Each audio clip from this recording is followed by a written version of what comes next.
Says starting. Here we go. But I'm not seeing a pause button, just so you know, Jeremy. You might have to here, hit the refresh. It looks here like we we go. are We are live. live and the pause button is going, so we're good. We shouldn't get any feedback. I can see the chat. We're good to go. Hello, everybody. Mike here from Arizona, Green Oasis Farms, on the line here with Jeremy, Sergeant Tank. We've had some pretty interesting conversations over the last hour or so. So I'm getting to know Jeremy. Really good stuff. You guys really need to check him out if you haven't already. He's probably one of the most interesting people I've talked to in a really long time. It's really been a pleasure to get to know you, Jeremy, and I can't wait to find out more about you tonight and some of the things that we have in common, as well as running an online business. I think that's a reason why a lot of you guys are here. Absolutely. Thanks so much, Michael, for having me on. It's definitely an honor. Well, I'm glad to have you. So, a lot of people ask me, and we'll kind of keep this as an open discussion rather than an interview. But a lot of people ask me, they said, Mike, what was the turning point to you actually going from hobbyist to business owner? And I kind of want to start with you on that one because I'm sure you get that question a lot. What do you think was your turning point? Sure. I would say for many years, I mean, I've been hardcore breeding many different species for well over 13 years now. Was really taking it from a hobbyist to more of an online. We started our website officially, as well as our logo and shirts and all of that, and incorporated, I want to say the first of last year, so 2017. And then basically really dealing a lot local, really developing really solid, good relationships with local fish clubs, local fish stores for many years, as well as like Aquabid and eBay. And then basically I just wanted to kind of take it to another level because I wanted our homebred species that we breed to get into the hands of other folks. I've been shipping over 10 years now livestock. We don't really deal too much with plants. I use plants more for just from the standpoint of breeding. And but yeah, so I definitely enjoy plants. Don't get me wrong. I think every tank should be scaped, especially with some plants in there, just for the overall benefit of the ecosystem. But yeah, I think that's pretty much about it. I mean, I just wanted to be able to just kind of streamline things, I guess, if that makes sense. Right. So that was pretty much your turning point. I would say my turning point is actually funny because the way I did it was a little bit different. I bought a gigantic fish tank. It was a 200 gallon. It was the biggest one at the time that I've ever owned. It was a saltwater tank, and I said, "How am I going to afford to stock this thing?" So I had a 125-gallon planted aquarium, which I started selling a lot of my trimmings from. And I decided, hey, you know what? This isn't so bad. People are buying these trimmings. I'm getting good feedback. I started with eBay. I'm still on eBay, actually, have my own website as well. But on eBay, I was just selling trimmings, and it was going so well that I said, you know what? I think I might want to actually do this as a business full time. And that was kind of my turning point when I was trying to figure out how am I going to afford to stock this giant 200-gallon reef tank that was costing me thousands of dollars to set up and hundreds of dollars per month to keep it going. So that was pretty much my turning point, I would say, where I was like, you know what, I have to turn this into a business because it's going so well, just selling the trimmings in my 125-gallon fish tank. Right on. That makes sense. So, so that I think is a lot of people's stories as well as with their turning point. Is what would you say though was when you first started selling things, what would probably be your best seller, or what did you say, you know what, I'm actually going to sell this because this is what's going to make me a lot of money? What was your thing? Because I've definitely changed that multiple times over since I've started. So what did you start Sure. with, and is it something that's still successful for you, or have you changed over and over again? I try to only carry things even from livestock, and I'm not sure. Is the camera on me right now? It's I on don't know if you. it It's is. on you. Okay, perfect. Um, I would say for me, just from a dry goods standpoint, so not even speaking livestock, is things that I've used personally, things that I can back up. But it wasn't even so much, even from a profitability point of view. Sergeant Tank website is purely just a supplement to feed to the addiction of this hobby for me. And one of the agreements that I made many years back, just obviously having a wife and kids, is to not try to draw from our own personal funds, is to try to supplement in one way or another. And even though the investment up front, especially because of like what our t-shirts and hand towels and all of that, very, very costly because I go through a local printing company, let alone the cost that went into having the individual take my concept and put our logo on paper and then be able to actually incorporate that into a drawing and then vectorize it and put the colors in it. So yeah, it got quite time consuming. And then I was like, okay, what sources can I obtain to not lose money necessarily when it came to offering, for instance, dry goods on the website? So then I would just start reaching out, try to make connections, that kind of thing, without disclosing those, obviously, and then just start incorporating some of those things, whether if it's filters, medications, whatever the case might be, only things that I personally have used and can back up through the years. Because I don't want to sell anything, something, sell it just to sell, if that makes sense. I want to make sure that it is something I can back up. And then now from a livestock point of view, I don't really feel that there's really true breeding for profit. Speaking for somebody who has honestly been breeding for many years and breeding many different things, in especially obviously hence our logo, breeding specifically ancestors pleco, shrimp, well over 13 years ago. I was actually doing those in community, so where I was actually breeding the two of those species within one ecosystem, actually multiple ecosystems. But I would say if somebody asked me right now, Jeremy, what would be your go-to fish in order to get somewhat of a return on investment? Obviously not your time, because if we start factoring in time, that's where profit goes right out the window. So I find it humorous when people say breeding for profit, because how much are we going to pay ourselves? You know what I'm saying? So if we really start factoring in running cost and all of that, I mean, we right now, my electrical bill, I can tell you right now, is probably just from the fish rooms, because we're running over 80 systems, is probably about $225 a month just in that. That doesn't just include, on the systems alone. Oh, that's just for electrical. Right. So how I've cut the costs in there is I've done a video is where I took a 8 device. It was a low, about a $50 retail, and I got it for $20 used. It's a diaphragm style pump, which have been around for a lot of years, of course. Right. And I wanted to make it my mission to be able to take a device that's only rated for technically 8 sponge filters or 8 devices, whatever you're going to use to power or provide air to see if I could run my entire fish rooms off from that one thing. And I actually put out a video. I'm surprised it didn't get more traction. People aren't actually using it for $100, including everything you need, especially if you find stuff used. Using an irrigation style. I've heard other people say that they've done things in the past. I've yet to see, I'm not saying I reinvented the wheel, but there is some things like a lot of our tanks, I elevated up the sponge because of the back pressure. Right. So there's different things that you can use in order to manipulate to make sure you get the full effect. And I was at one point running over 70 systems off from one thing that's rated for 8 devices. It never overheated. I'm still using it to run. I've downsized a little bit off from that, but at one point for several months I was running that, and I tested it for a few months before I even incorporated that video. So for me, that would be one example of how you can save cost instead of having 100 different. Because I want to say that's maybe 45 or 50 watts. Obviously, it's running 24/7, which isn't bad. Versus before, I was running 50 different, air pumps. Right. So, and then the other thing is, water isn't too expensive here.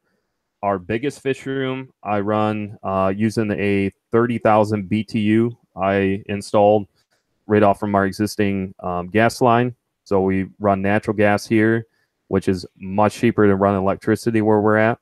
That's so that heated the entire room there. So ideally, I want to say I have 1, 2, 4 heaters in total out of almost 80 systems. That's it. Just to maintain, because some of those species in those tanks, I I've had them for so long, and I wouldn't want a chance, anything happening. So, other than that, all the other ones, I keep probably low 70s.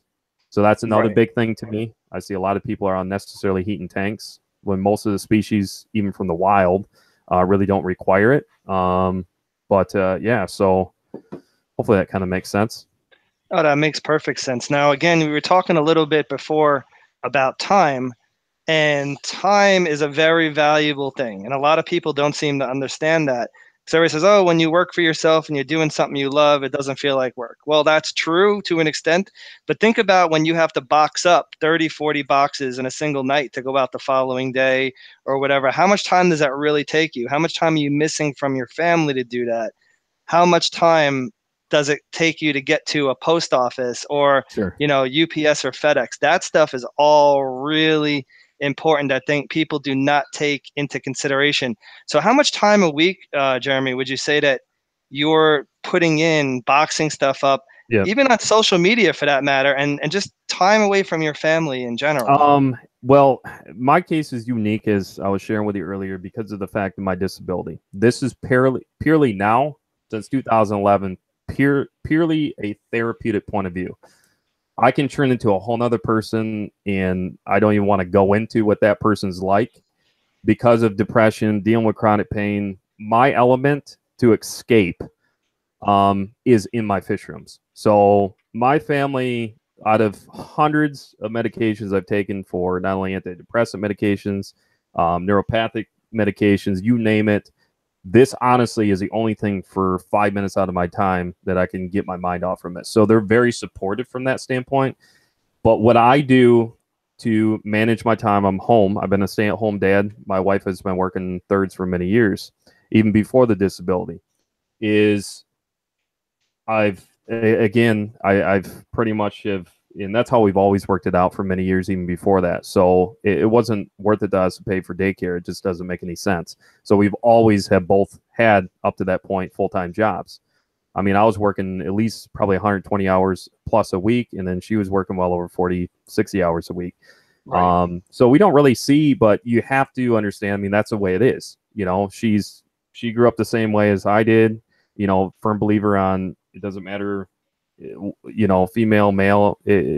We both have to be able to provide that way. And my youngest, who obviously is going to be 3 this year, so my time there, she tends to sleep during the day. Our other 3 older ones are in school, and then he's with me all day long. And then at night, what I started doing about 4 months ago is I shut down 8 o'clock. I have all my systems lights on timers. That would be the only way I know that I'm going to stay out of the fish rooms. And I had to mentally get that in my brain because I was burning myself out. Is I wanted to, instead of being up at, which I don't sleep as it is, but I would rather be laying down doing something other productive rather than just being in the fish rooms. Because most of the time I was just in there just staring at my tanks. I try to keep things minimal as much as I can without kind of letting the ecosystems just evolve naturally in that sense, rather than getting in there, doing a ton of maintenance. A lot of systems I run on continuous drip systems. Other ones are just kind of balanced out because of the plants that are in there and the overall bioload, where I'm not having to do a ton of water changes. My kids are very helpful, and they enjoy doing it, where they're asking me, hey, can I come down and do top offs in the tanks? But yeah, so I try to just kind of maximize everything there that I can. Now that's perfect. That's great that you have the support like that, and your kids are helping. See, I have a 3-year-old, and he's not much help yet, but he's very interested in the fish tanks, and eventually Yeah. he'll get into it. But I totally feel you. What you're saying is this therapeutic. This pretty much saved my life. Back in November, I had the car accident, which we talked about, Mm-hmm. and I had severe nerve damage, and spinal damage. Several herniated discs in my neck, in my back. All kinds of things going on. I couldn't fully close my hands like this. Couldn't hold a pen. Couldn't hold a fork. Couldn't do much. I was able to put fish in fish bags and close them up, and that kept me going, knowing that I was able to do something that I love to do still. And I wasn't sure of what exactly that was going to look like, because about like 6 to 7 weeks after the accident, I was not physically able to hold anything in my hands. But it kept me going, knowing that I had something still of something I really love to do and I can do. Because the gym at the time was pretty much out of the question. As people know that I'm very much into fitness, a lot of you guys who follow me, and without the gym, I was like, what am I going to do? Well, you know what? If I can still bag up fish and take care of my fish room, that's going to keep me going. And I think that really pushed myself as well as my business to the next level as far as getting it out there, because I was definitely pushing it harder because it gave me more therapy and more things to do with my time rather than dwelling on my injury. Sure. So yeah, and I want to say something though. I want to say thank you because for the longest time, I've been watching your live streams and you've been very inspirational. And the way you bring up the community and just the message that you put out there is just so positive. There's not a whole lot of people like you who are successful and bring up other people at the same time. There are people that do it, but you are a person that's pretty much out there, and everywhere you see something good going on, there you are, and you're bringing up everybody around you. So I want to thank you for doing that. Oh, I appreciate that very much. It means a lot. So, yeah, I definitely have had my fair share. I have no problem. I think it takes a real man to shed tears. I mean, there's been plenty of live streams where a bunch of us are just crying together on the live stream. But what I'm enjoying as the community, especially as a man, a man's man. I mean, I grew up that way. I mean, I'm a good old country boy to my roots. I'm a firm believer. I hear all the time, and I find it quite comical. When people are talking about children, obviously using common sense here, but like I said, I literally was running my uncle's store at 11 years old. So growing up, that's what kept me out of trouble. That's obviously what developed my character now as an adult, having 4 kids of my own, is get kids working.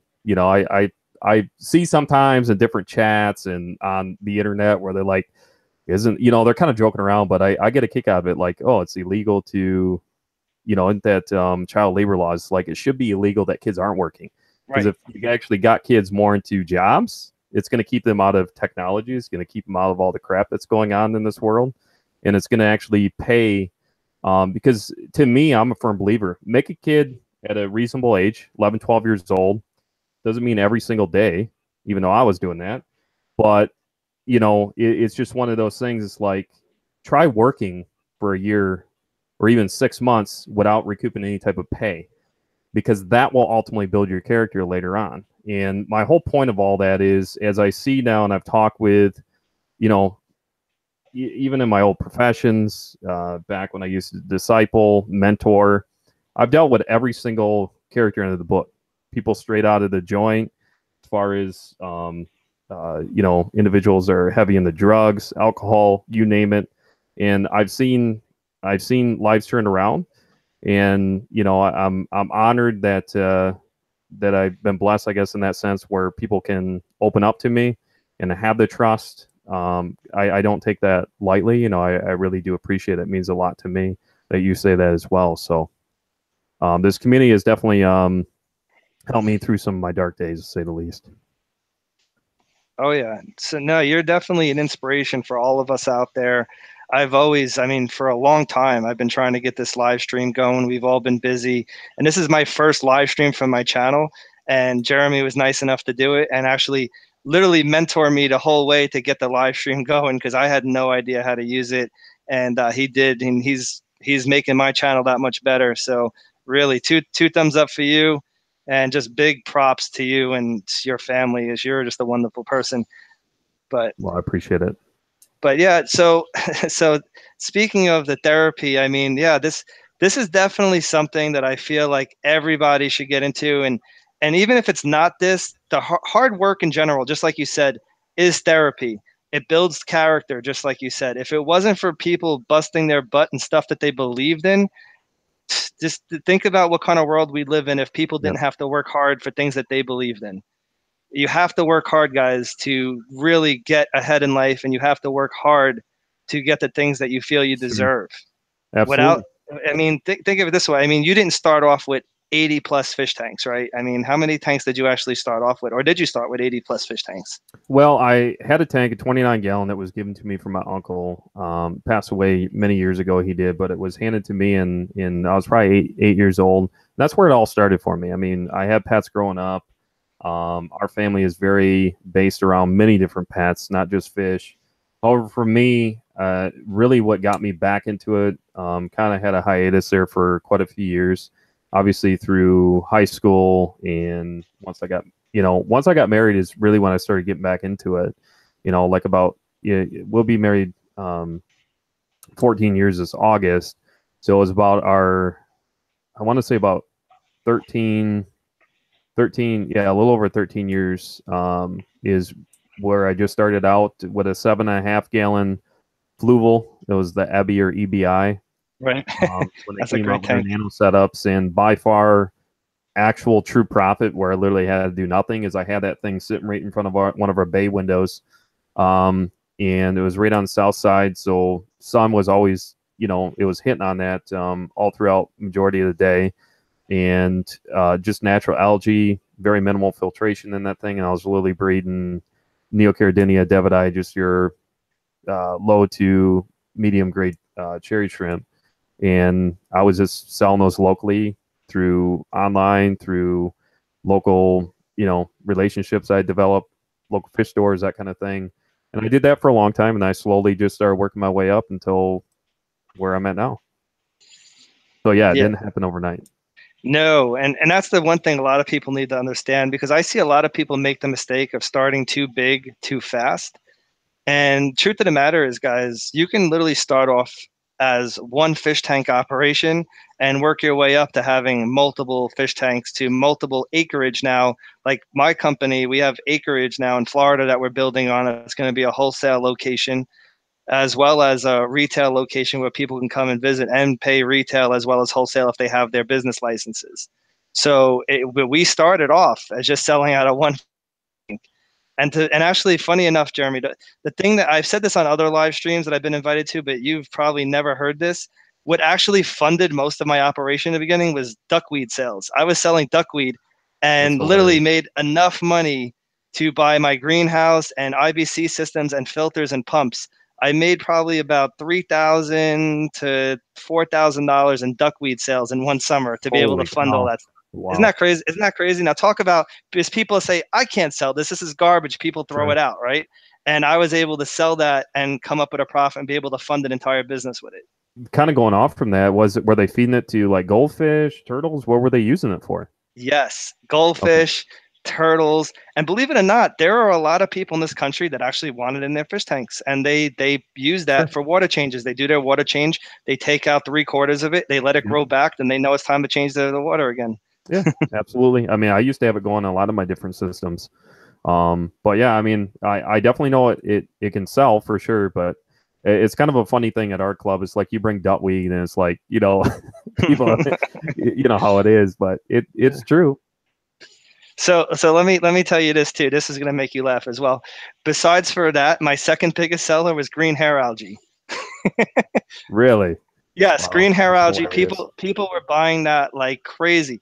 And I was saying to myself, I said, this is kind of interesting. Why are people buying this? But again, people use it as food. And you know what I found out too? People, so for all you guys in the chat box right now, you're looking for something, if you can grow hair algae, do that. People use it as fertilizer for terrestrial plants as well. They put it in the soil, it breaks down, and the plants eat the stuff that comes out of it when it breaks down.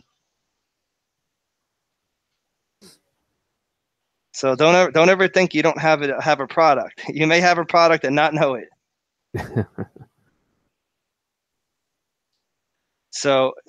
With that said, though, is there something that you ended up falling into of a sale that you didn't think ever was something that was going to sell, or and then it turned out to be a big seller? Or is there anything like that for you, like those things for me? I can't honestly say no. No, Gotcha. because what started for me wasn't obviously plants or anything like that, because that was never a basis around for me. Right. Um, it was more livestock, but I can't think of anything off the top of my head. There might have been. I mean, I'm trying to think. Well, you said something about cherry shrimp. I mean, did you expect to ever resell your cherry shrimp, or were they just pets at one time, or? Oh yeah, because I was like the only one doing it in town. I mean, I Right. was starting out in when the market was, now it's saturated. Right. And that's why I slowly get out of shrimp now. Same thing with ancestor spikeos. A lot of people are doing it, but I mean, I was breeding and maintaining, um, and I've talked about this in a lot of videos on the channel, but specifically success when it comes to not only shrimp but also Plecos in general, but anywhere between 400 and 500 sustainability every single month. And I was probably the go-to person in our market, not even including other sources outside of our market, when it came to those. And I did that for a long time. I mean, but my recommendation, what was told to me many years ago, is get really, really good at something and stick with it. And my philosophy is, and this is what I've shared many times over on our channel, is when you start out, even if you're getting back into the hobby, if you've taken a hiatus for any period of time, especially if you're new getting into the hobby, do not start breeding. No. Keep your system for a year and a half minimum, if not 2 years. And I was told that. I didn't listen. And that's where I see, even now, people dropping out, people getting burned out. You're going to have your losses, 100% guarantee it. Doesn't matter how well of advanced Aquarius you are. If you haven't had a loss, then you haven't done something right. Because I know that kind of sounds contradictive, but it's better in my experience, as long as you know everything in your power. And I try, I'm not one, on our channel to where I water down things. I just don't think that that's effective. I mean, if somebody asks me a question, I try to make it somewhat, but then people are like, can you kind of make it more basic? And I'm like, that is basic. I'm all about water chemistry. I understand disease very, very well. I understand chemistry very well. I look at every one of my systems, 80 of them, as an individual science project. That's my mentality. Is I look at everyone as different. It's unique. Doesn't matter if I'm keeping the same species in an alternate tank or not. I just, this hobby is definitely, out of many pets that we've kept. We have birds, turtles. I've kept lizards, I've kept rabbits, guinea pigs, hamsters. We used to breed hamsters, not intentionally. It just ended up happening. Did that for a long time. And, but yeah, I mean, the list goes on. Dogs, cats. So what I tell people is, people think that fish keeping is easy. And I would say, out of every one of these that I just mentioned, hands-on, by far, fish keeping is the most tedious and most difficult, because things can happen, as you know, and a lot of people here in chat, it can take a drastic turn that quickly. And then you're like, you wake up the next morning or whatever it is, and then you find a bunch of belly up, fish or laying at the bottom. Then you're like, man, I did everything right. You got to just rub it off and just move forward. You got to rise above it. Yes, I would obviously recommend not burning yourself out. If everything dies in that system, something happened. Now, if one or two things died, everything else looks healthy. Understand the psychology of your fish. Look at your fish, how they're breeding, what they look like, how are they eating. Chances are it could have been age. Don't get yourself burned out trying to turn into, Einstein and start breaking things down.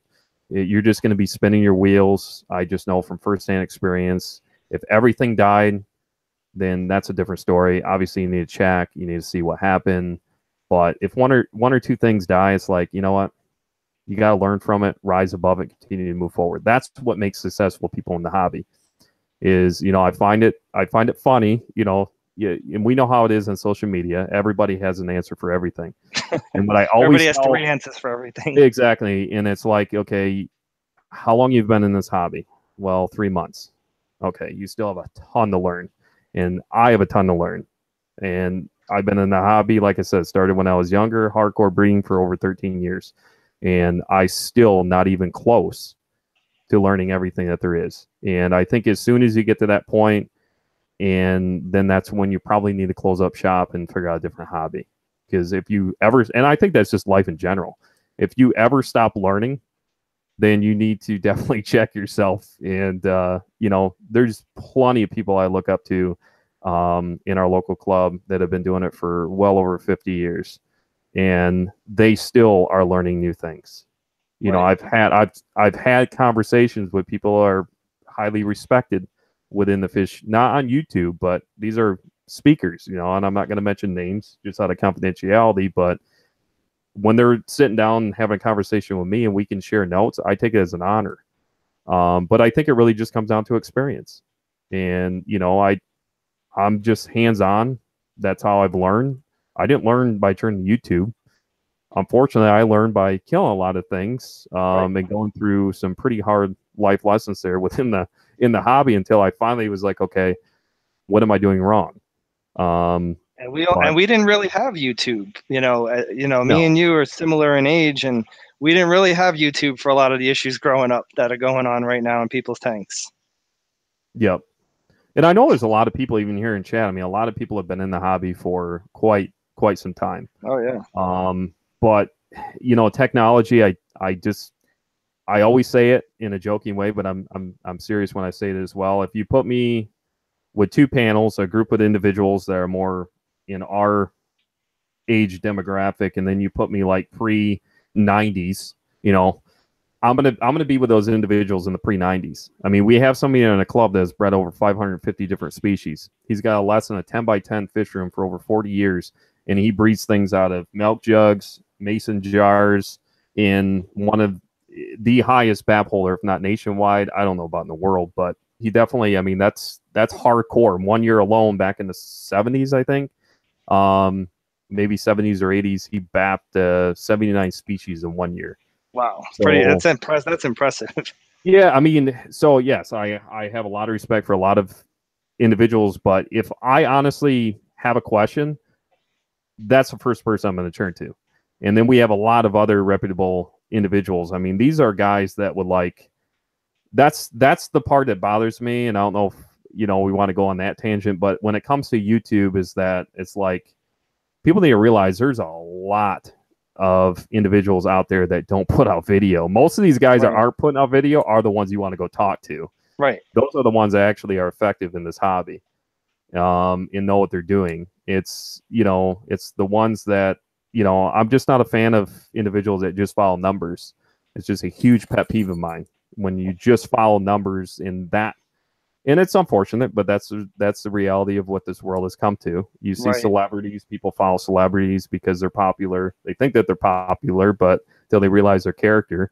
And once you sit down and actually have a conversation, you realize you don't really know what the heck they're talking about. But yeah, I mean,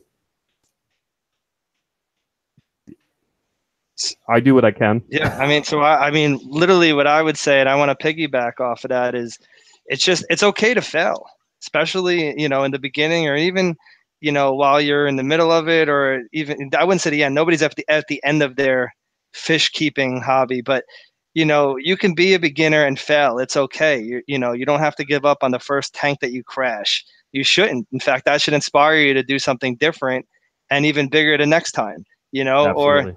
or try something completely different. And I've seen plenty of people that have been in the hobby for 10 plus years, and then they try something new and they fail and they just give up completely. There's no reason why anybody should ever fail at something that, or anybody should be afraid of failing at something, because it only makes you better as a person and better to give advice to the next person as the same issue you had. So it's always to be useful and helpful in this environment than to say, I failed, I'm done, I can't do it, and I'm not going to help anybody else.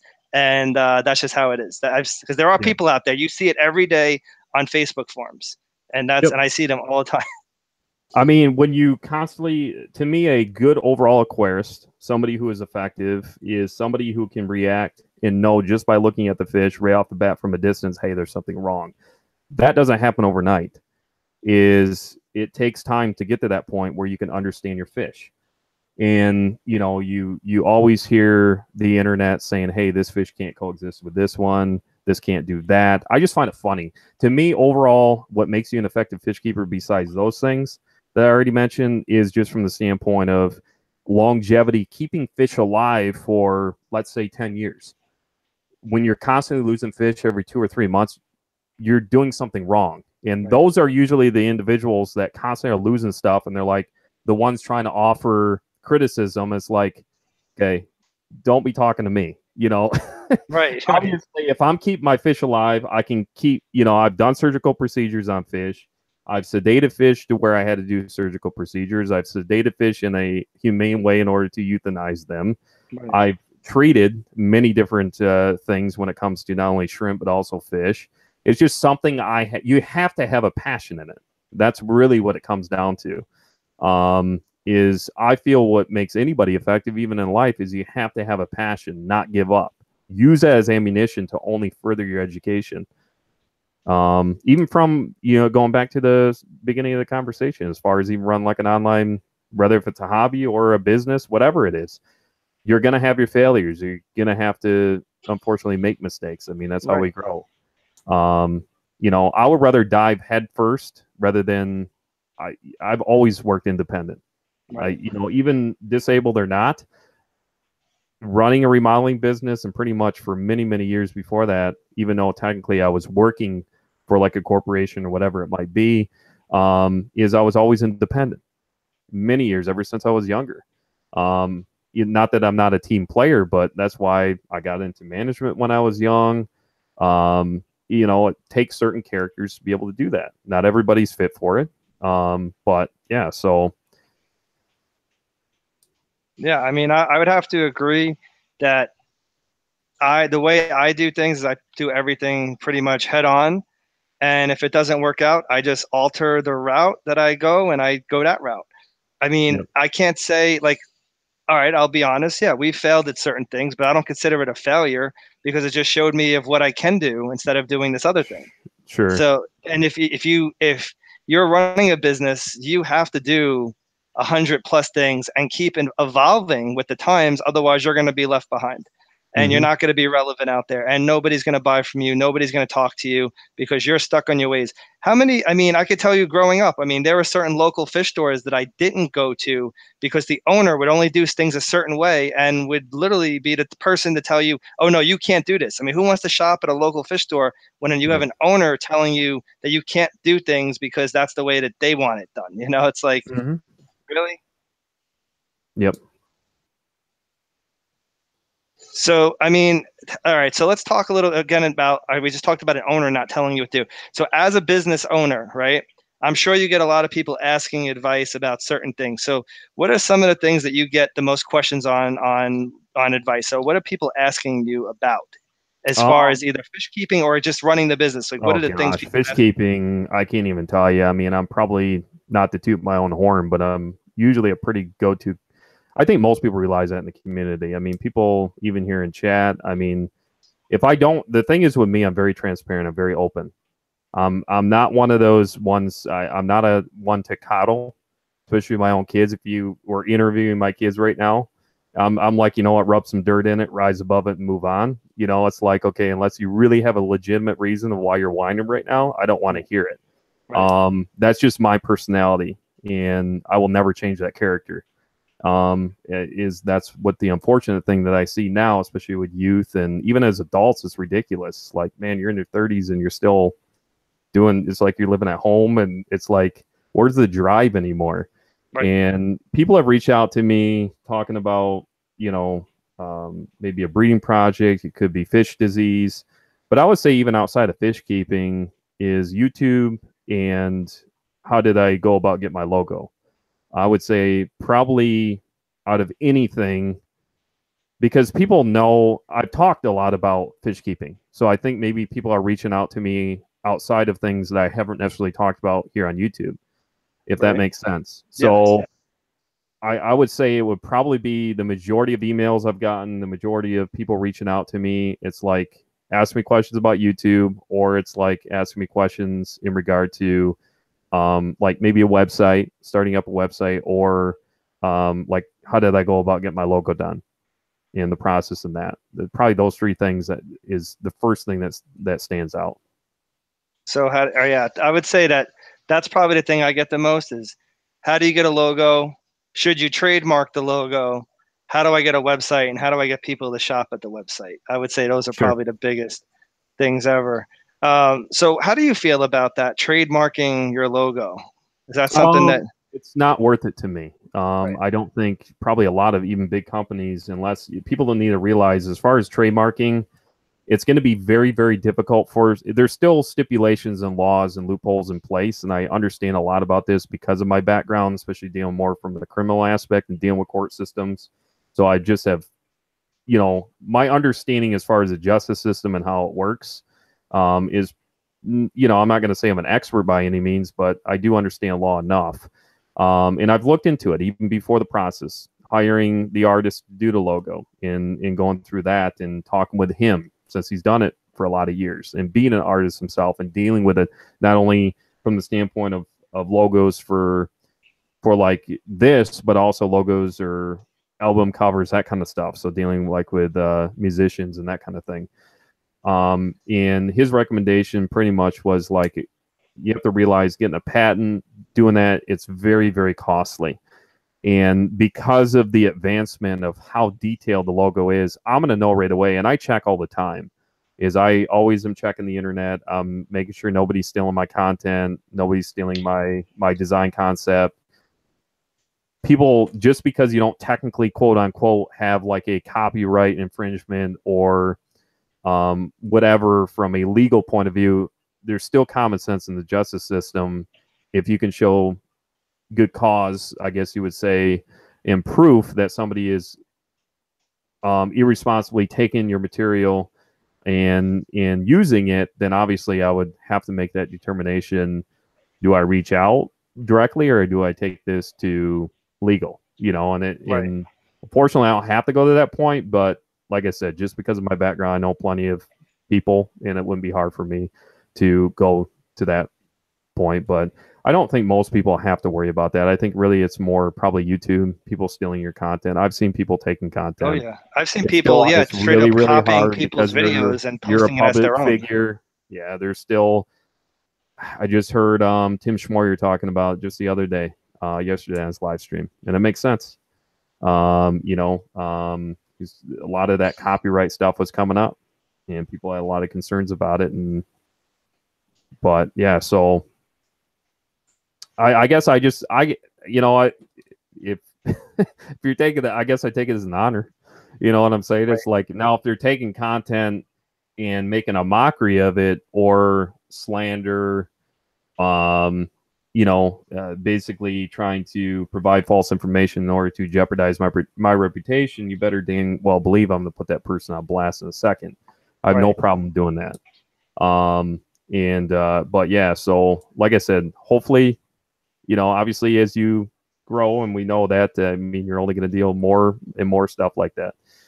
I've been watching this one channel, I won't mention names, but outside of fish keeping for a long time, and they've been harassed. FBI has been involved. Government has been involved. Oh, wow. Oh yeah.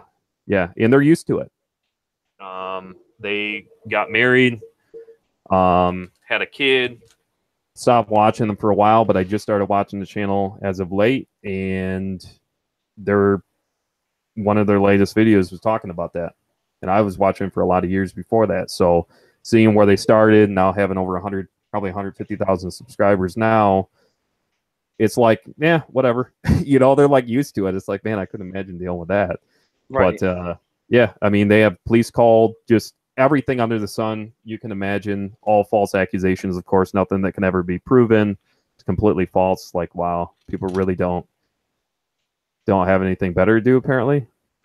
And that's a very bold statement, because it's true. I can tell you that we deal with it quite a bit at Green Oasis Farms. We have people that will send us emails claiming to be other people, trying to offer us different types of deals, and they're not legit. So it happens a lot. Do you ever get anything like that? Say that again. Do you ever get any people ever send you emails and say, hey, I'm so-and-so from this company, and then it turns out to be completely bogus? I've had that several times. The funny thing is, I've had no companies. I've had one company that I won't mention reach out to my wife, and this is a few months ago, and then and I'm like, this is a legit person. I know well, I don't know them like personally, but I know who they are. And I'm like, hey, you know, it's nobody, probably anybody here would know. So other than that, I've never had any companies reach out. I won't reach out, as far as that's not what it's about to me. You know, I understand affiliate links. I understand sponsorship programs. If I believe in a company, if I believe in a person and their passion, I don't need a dime, I guess you would say, in return. That's not what it's about for me. I'm a firm believer, you scratch my back, I'll scratch yours. Right. And I really think we can all help each other in that standpoint. people are too concerned about competition and like this person's. It's like the market is already saturated as it is. Use that to your advantage. You know, how can you grow? How can you help each other? Because just because you might be carrying the same thing doesn't mean I think good healthy competition is a good thing, especially from a business standpoint. Right. But yeah, as far as emails, I mean, I've had trolls and stuff like that, but nothing. Maybe it's because I mean, I'm very open. It's not like I put somebody on blast as far as a company. Right. I'm not about intentionally trying to, because maybe just because I had a bad experience with it doesn't mean somebody else did. I wouldn't want anybody to do that about us. If Right. they unfortunately if something happened. So I just try to show that respect, but I probably am not open enough through, and the channel just isn't to that point yet. I've seen smaller channels get sponsorships, but maybe they're reaching out. I don't reach out. I hardly I don't. That's why I give to my moderators and stuff and admins. I mean, through Facebook, it's like they're the ones really help me out because they're the ones sharing it. I don't do a good job with that. I don't like Instagram. I rarely ever do Instagram, which I think is probably one of the most underutilized platforms that there is. Actually, It definitely is. We make our a lot of very sales on first Instagram. sale through Sergeant Tank was overseas, and it was actually somebody who found us through Instagram, and I had 2 pictures at that time. Right. Nothing. I think it was our we took a picture of our T-shirt and our hand towel, if I remember right, and they're like, "Oh, that looks sweet." They had no idea who I was. Right. They just like the logo. Exactly. They just liked it, and they're like, "Hey, how much is it gonna be shipped?" And I'm like, "Okay, this is X amount. All right." And so I just thought that was cool, but I just try to balance my time, try to invest, prioritize. I mean, YouTube obviously is priority, Facebook secondary, and then eventually Instagram. But I just, I know what works for me, and where I'm not going to burn myself out because I've done that enough already, especially being on YouTube. So I just try to be balanced with it. If I could afford to, I'd definitely either hire an intern or I'm not. I know how to edit. I can do it. It's just not my thing. That's why I don't do a lot of videos. I mean, people I know are getting irritated, but I still have those subscribers that are hardcore and they don't care because they're not there for video. They're there to support Jeremy Right. and my basis, and that means more to me than anything else. So.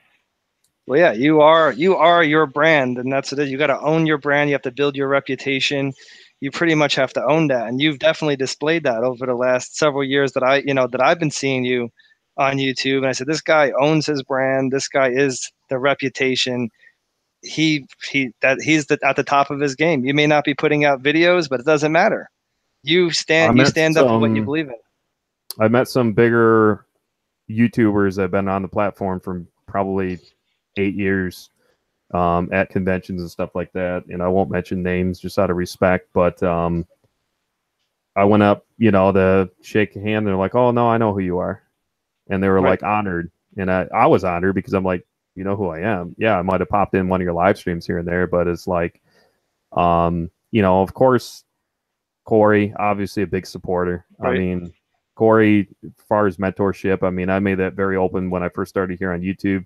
I would say Corey and Jimmy, especially just because of Jimmy's editing background and everything. Of course, Corey's experience doing his due diligence when it comes to YouTube and understanding how YouTube works and how it operates. Right. So, of course, those two. I mean, I've been a supporter of Corey's for a very long time. Got a lot of respect for Corey. He's given out a lot of very good information to a lot of Oh, people. He's done absolutely. a lot of live streams telling people how to boost up their channel, their views, their subscribers. I mean, Yeah. he's been through the trenches. I mean, you said earlier with me on the phone, not in this chat, but in the phone, you've been following Corey from before he had 5,000 subscribers. In fact, Yes. I actually was following him just as long. So I can tell Yep. you that I've seen a lot, and I've seen Corey change throughout the times, and Corey has just become, a big name and a good professional within the business, and a lot to aspire to and look up to for some of the younger Absolutely. generations. I knew back then my gut, my intuition's usually right. Is I called it way back then. I knew that he would be successful on YouTube because of his passion. is I can see passion all day long in a drive in somebody, besides running a business and obviously having the experience before that. But passion I just seen. And, you know, I didn't care as far as editing. I didn't care as far as that. I watch every step of his growth. And I know that he had taken a period of time when they're moving, and he's talked about that before, away from YouTube for a bit when they're relocating and getting things going. But I think as most of us have, I mean, seeing from ground up, doing the fish room, building that, I just enjoyed it because of his passion and his drive.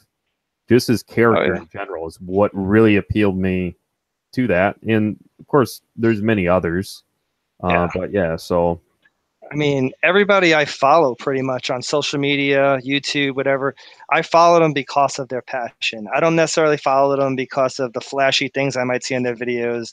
Yep. I follow them because there's a passion behind what they're doing. If I feel like they really believe in the message that they're selling, then that's something worth following. That inspires me to do better. I don't care if somebody has a Lamborghini. I don't care if somebody has a 5,000, 10,000 square foot mansion.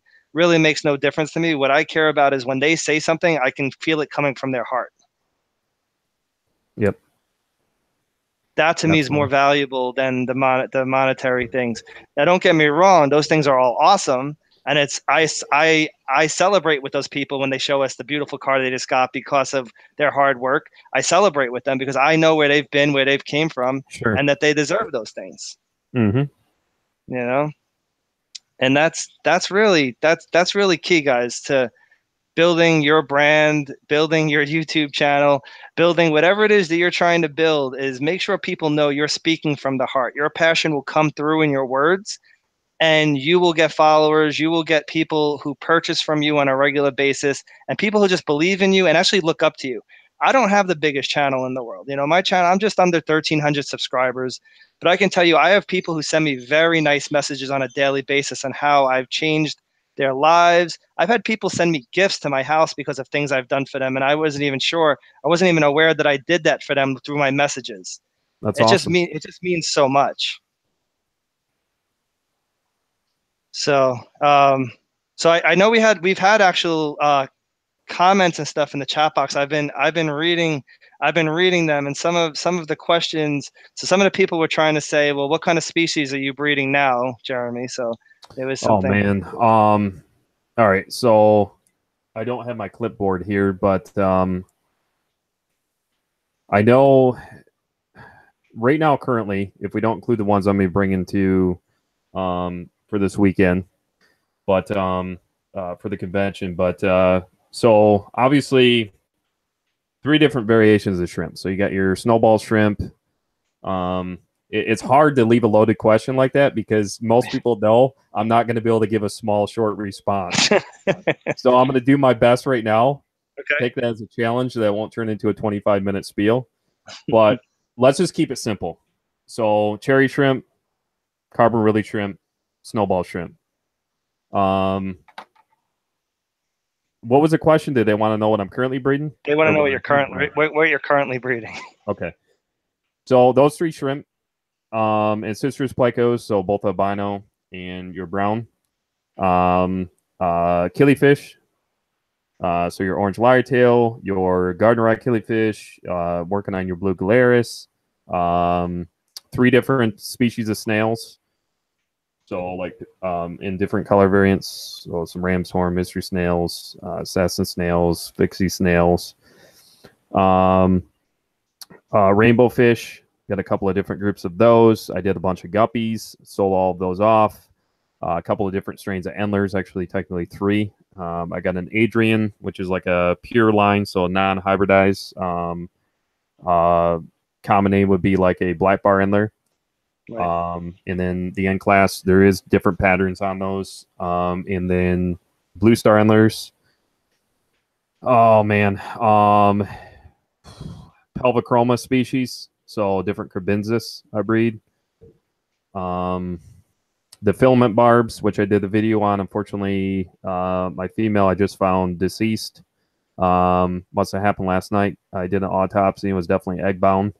Which kind of stinks because I only have 1 female, so I have 2 females, so I'll have to obtain another female in the future.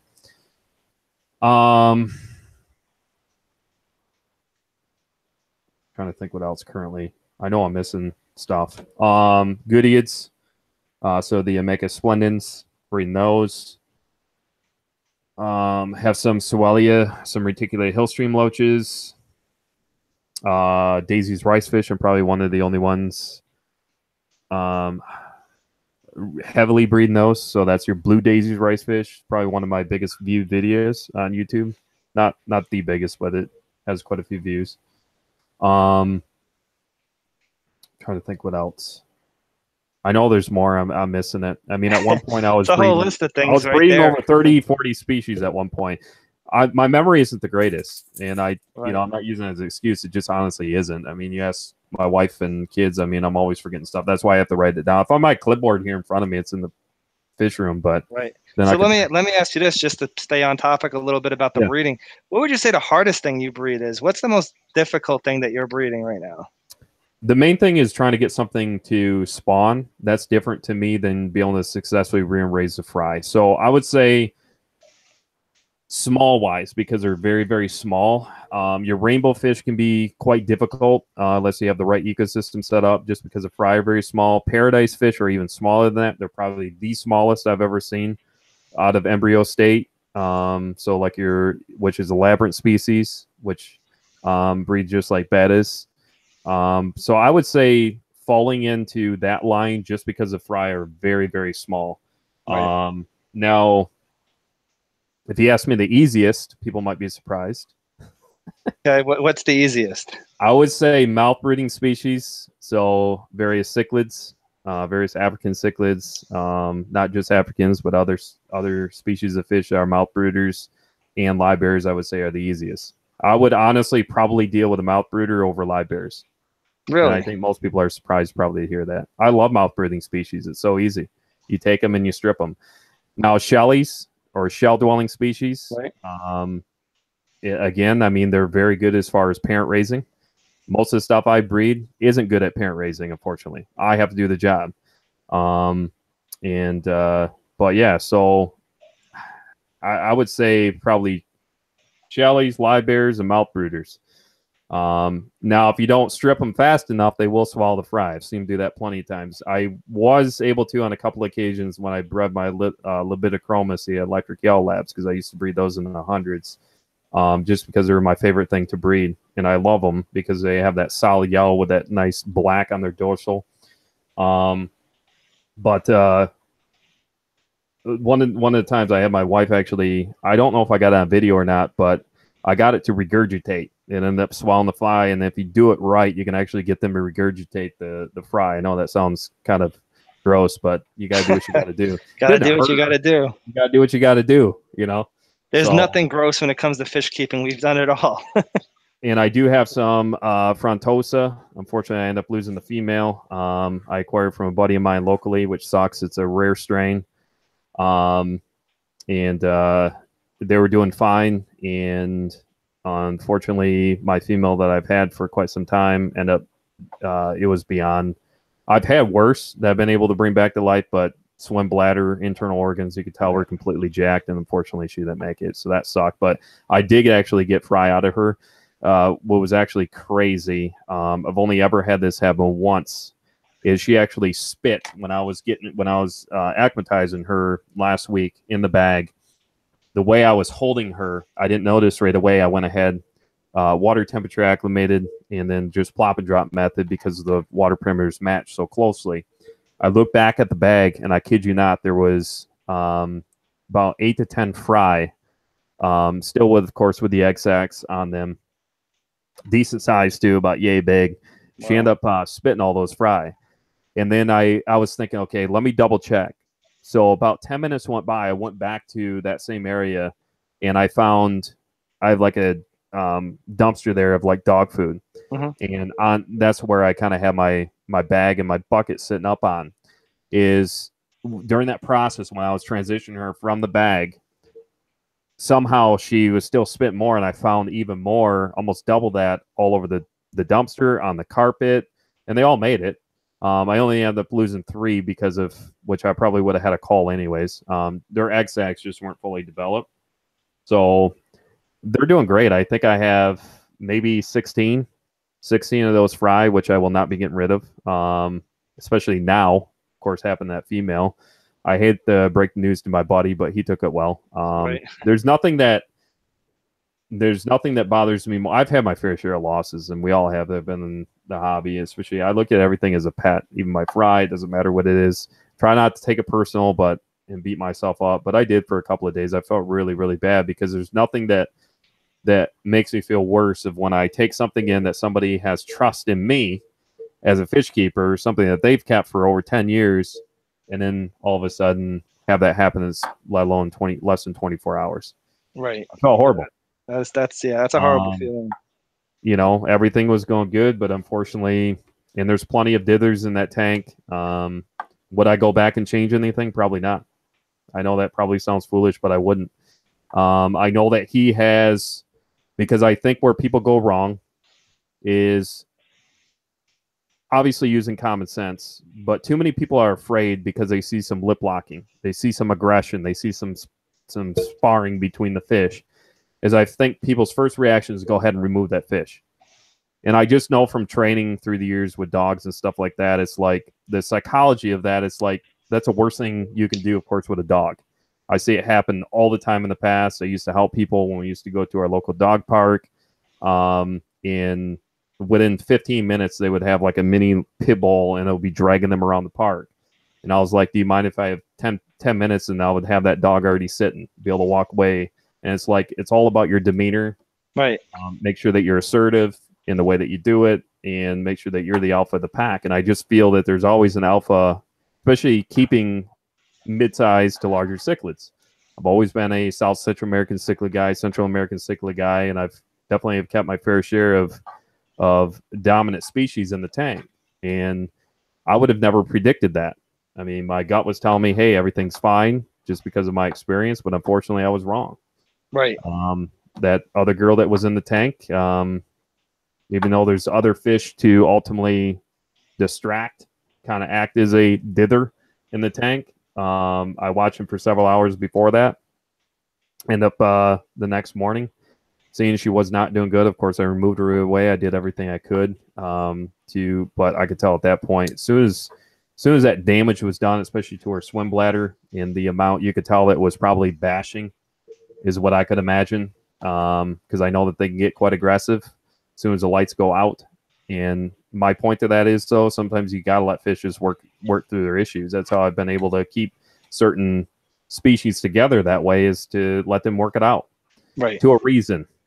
Right. So obviously don't people don't read into that. Not everything is possible, but things that could be done that people say can't. That's for sure. Oh, I've pushed the boundaries. Absolutely. I mean, I'm from. I kid you not. I mean, if you want a fish to stop jumping out of the tank, keep it out of the tank for about 3 minutes. They'll stop jumping out of the tank. Right. I find that fish are a lot smarter than what people come off. Now, there's always that controversy: do fish feel pain? I believe that they do.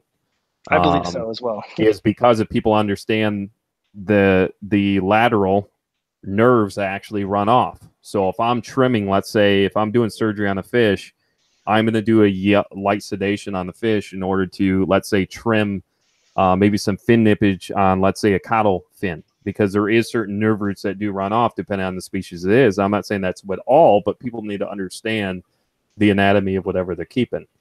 So obviously if there's nerves within the fish and it has that type of neuropathic system, I just know for myself, obviously dealing with permanent nerve damage and neuropathy, the amount of scrutiny that one goes through. So I'm not going to intentionally put my fish through harm, knowing if I'm going to have to trim and stay away from those areas. Right. So I guess this is something that came up too. They wanted to know what kind of surgical procedure have you done on your fish, or what was probably the one that sticks out the most as being the riskiest? Say that one more time. So you talked about doing surgical procedures on your fish at some point. Yes. What sticks out to you in your head as being the riskiest surgical procedure? And we'll leave that at pretty much the last question because we're just about over that hour mark. What was the riskiest one that came up that you would say this was definitely the riskiest surgical procedure I've ever done? Probably an ulcer on a Lucipennis, because being more of a scaleless fish, sensitivity and susceptibility to other further bacterial infections. I could write a whole book on hole in the head, especially from keeping severums. Maybe that's a topic for another day, but I've talked about a lot over on the other live stream. So I would say that would be my first response. Scaleless when you're dealing with scaleless fish. So scaleless fish. Okay, perfect. Well, I think this has been super fun. We've answered a lot of questions that we get on a regular basis. We've talked about the pros and cons of running our business. We talked about our hobbies and the things that we enjoy about it. Some of the things that are kind of heartbreaking about it. We got to know a lot about Jeremy as well as myself on this particular live stream. I really enjoyed it. I hope to do it again, Jeremy. It's been a pleasure having you on, and I hope you have me on sometime soon. Absolutely. Thanks so much, Michael. All right, talk to you later. Thank you, everybody in the chat. Thank you, everybody, for the likes, and thank you for the chat.